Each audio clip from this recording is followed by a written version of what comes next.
பார்த்தீங்களா இல்லையா? பிரேம்ஜி சார் கல்யாணங்கிறது முதல்ல அவங்களுக்கு தான் தெரிஞ்சிருக்கு. ஸோ அவங்க இங்க ட்ரையல் மேக்கப் வரும்போது அட்ராசிட்டி என்ன பண்ணாரு பிரேம்ஜி? ஏன்னா நாங்க சில வீடியோஸ்லாம் பார்த்தோம். பயங்கரமா இருந்தது.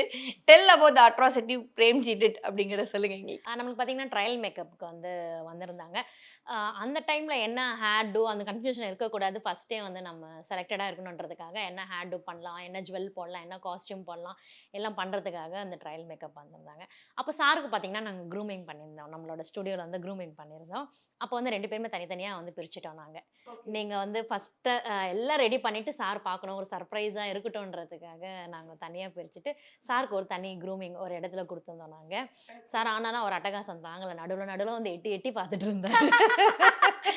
ஓ! ஓகே. கிளாஸ் மூலியமா வந்து வந்து வந்து எட்டி பார்த்துட்டே இருந்தார். நாங்க அலோவ் பண்ணவே இல்ல நாங்க. ஓகே.